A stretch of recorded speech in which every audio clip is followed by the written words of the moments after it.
हल्द्वानी में सरकारी लापरवाही की हैरान करती तस्वीरें सामने आई है। सरकारी लापरवाही से पोस्टमार्टम हाउस के डीप फ्रीजर में रखे शव सड़ने लगे हैं।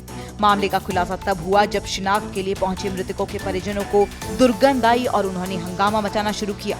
इसके बाद हड़कंप मच गया और मेडिकल कॉलेज के प्रिंसिपल डॉक्टर अरुण जोशी ने संबंधित अधिकारियों को फटकार लगाई। दरअसल जिन शवों की शिनाख्त नहीं हो पाती उन्हें सुरक्षित रखने के लिए पोस्टमार्टम हाउस के डीप फ्रीजर में रखा जाता है। 72 घंटे बाद भी यदि शिनाख्त नहीं होती तो नियमों के तहत शव का पोस्टमार्टम कराया जाता है, लेकिन आरोप है कि यहाँ ऐसा नहीं हो रहा था। बिजली जाने पर पोस्टमार्टम हाउस के जनरेटर का भी उपयोग नहीं किया जा रहा था, जिससे डीप फ्रीजर में रखे शव सड़ने लगे। प्रशासन ने भी लापरवाह अफसरों और स्टाफ के खिलाफ सख्त एक्शन की बात कही है। उधम सिंह नगर जिले में व्यापारियों ने सुपरटेक कंपनी पर वादा खिलाफी कर अपने उत्पीड़न का आरोप लगाया है। व्यापार मंडल के बैनर तले व्यापारियों ने बिग बाजार मॉल के सामने अनिश्चितकालीन धरना शुरू कर दिया है। दरअसल रुद्रपुर के कई व्यापारियों ने 14 साल पहले सुपरटेक कंपनी के बिग बाजार मॉल में दुकानें बुक कराई थी। व्यापारियों के मुताबिक इन दुकानों के लिए उन्होंने 90% कीमत भी चुका दी थी। बावजूद इसके आज तक व्यापारियों को दुकान का पोजेशन नहीं मिला है। इसी को लेकर व्यापार मंडल के नेतृत्व में व्यापारियों ने अब सुपरटेक कंपनी के खिलाफ मोर्चा खोल दिया है। हरिद्वार से नया धार्मिक विवाद सामने आया है। निरंजनी अखाड़े के आचार्य महामंडलेश्वर कैलाशानंद गिरी पर चूना अखाड़े के महामंडलेश्वर स्वामी प्रबोधानंद गिरी ने कई गंभीर आरोप लगाए हैं। प्रबोधानंद गिरी ने कैलाशानंद गिरी को आचार्य पद से हटाने की मांग करते हुए निरंजनी अखाड़े के सचिव श्री महेंद्र रविंद्रपुरी को ज्ञापन सौंपा है। स्वामी प्रबोधानंद गिरी ने मांग की है कि कैलाशानंद गिरी के खिलाफ निरंजनी अखाड़ा जांच बैठाए और उनके पद से उन्हें बर्खास्त किया जाए। निरंजनी अखाड़े के आचार्य महामंडलेश्वर स्वामी कैलाशानंद गिरी पहले भी विवादों में रहे हैं।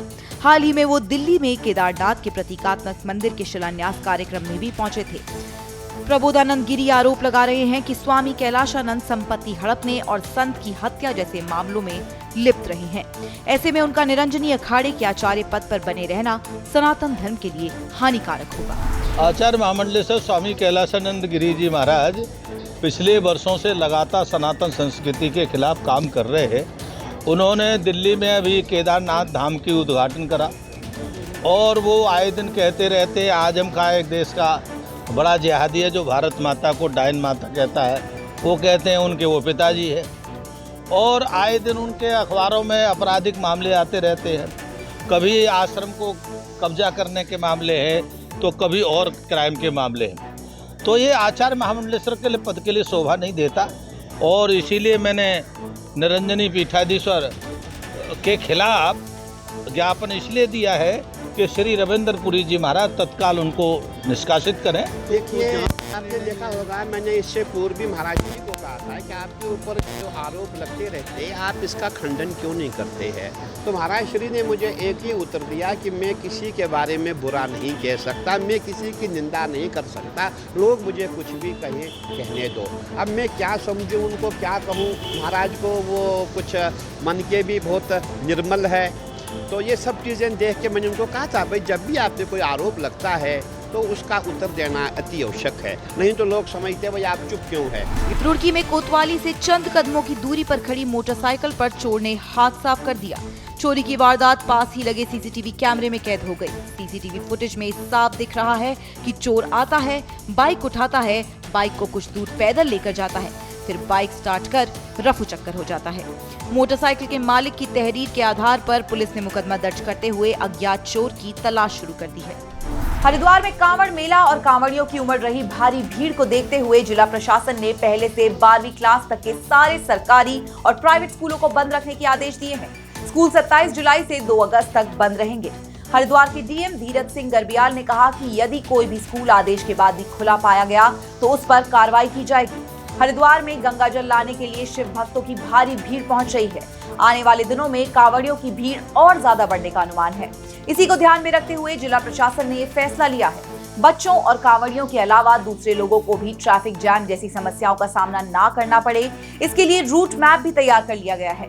बैरिकेडिंग लगाकर शहर को 2 हिस्सों में बांट दिया गया है। उत्तरकाशी पुलिस बांट रही है शिव भक्त कांवड़ियों को फल और जूस। कांवड़ियों का जोरदार स्वागत भी किया जा रहा है। सावन माह की कांवड़ यात्रा के दौरान रोजाना हजारों की तादाद में शिव भक्त गंगोत्री धाम भी कांवड़ लेने पहुंच रहे हैं। ऐसे में उत्तरकाशी के एसपी अपर्ण यदुवंशी ने कांवड़ यात्रा को लेकर खास तौर पर निर्देश जारी किए हैं।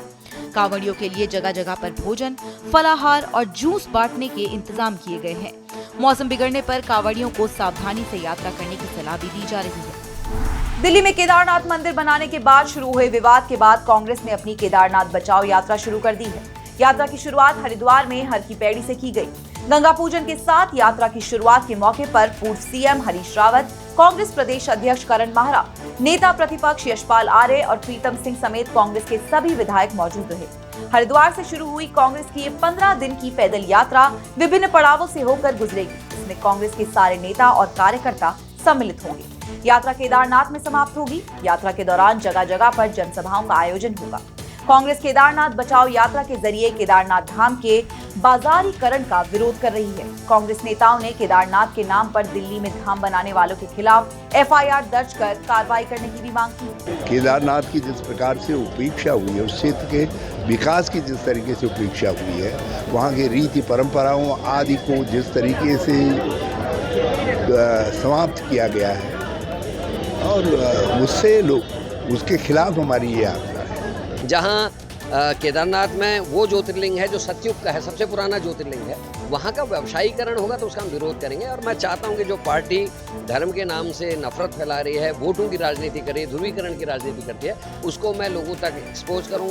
सनातन धर्मी चाहे वो हिंदुस्तान में रहते हैं चाहे पूरे विश्व में रहते हैं, उन तक ये संदेश जाए कि हो क्या रहा है। धर्म को और राजनीति को अलग अलग रखें। और इसीलिए जब मुझसे पूछा जा रहा है कि चुनाव इत्यादि, मैंने कहा इस समय किसी चुनाव या पार्टी की बात अब ना करें। हम सभी की से अपील कर रहे हैं, ये यात्रा विशुद्ध इस बात की है कि धर्म में क्या हो रहा है। आज कांग्रेस ने हर की पैड़ी पवित्र धरती से, हरिद्वार से इस यात्रा का शुभारंभ किया है। केदारनाथ धाम में यात्रा समाप्त होगी।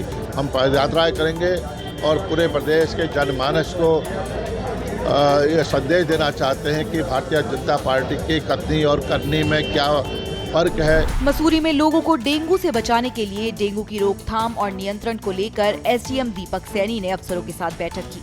बैठक में स्वास्थ्य विभाग के अलावा उप जिला चिकित्सालय और पालिका के अधिकारी भी शामिल रहे। एसडीएम ने कहा कि मानसून सीजन में डेंगू के मामले बढ़ जाते हैं, इसलिए इसकी रोकथाम की तैयारियों में कोई कमी न हो।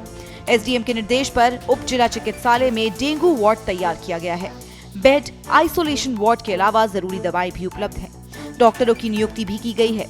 मसूरी में कहीं भी पानी जमा न होने देने और कीटनाशक के छिड़काव के भी निर्देश दिए गए हैं। चमोली के जिला अस्पताल गोपेश्वर में सीटी स्कैन मशीन की सुविधा शुरू हो गई है। फिलहाल इसका संचालन चीफ मेडिकल सुपरिटेंडेंट डॉक्टर अनुराग धनिक कर रहे हैं। धनिक रेडियोलॉजिस्ट भी हैं। इस अस्पताल में साल 2023 में प्रधानमंत्री राहत कोष से 7 करोड़ की लागत में सीटी स्कैन मशीन लगाई गई थी, लेकिन टेक्नीशियन और रेडियोलॉजिस्ट की तैनाती नहीं हुई। मरीजों की परेशानियों को देखते हुए डॉक्टर अनुराग धनिक ने रेडियोलॉजिस्ट के तौर पर भी मरीजों को सुविधा देनी शुरू की। डॉक्टर अनुराग धनिक का कहना है कि अब तक जिला चिकित्सालय में 15 से अधिक मरीजों का सीटी स्कैन किया जा चुका है। इससे पहले सीटी स्कैन सुविधा के लिए श्रीनगर और देहरादून पर ही निर्भर रहना पड़ता था, लेकिन वो सरकार से जल्द टेक्नीशियन और रेडियोलॉजिस्ट की नियुक्ति की भी मांग कर रहे हैं। सीएम धामी ने केदारनाथ धाम की यात्रा और दर्शन के बाद देहरादून में state council of educational research and training यानी कि SCERT की नई बिल्डिंग का शुभारंभ किया। पहले पूजा अर्चना में शामिल हुए, फिर नई बिल्डिंग का लोकार्पण किया। इसके बाद NCERT भवन में सीएम ने 2024 के विजेताओं को Pandit Deendayal Upadhyay state educational excellence award भी बांटे। इस दौरान प्रदेश के शिक्षा मंत्री धन सिंह रावत भी मौजूद रहे।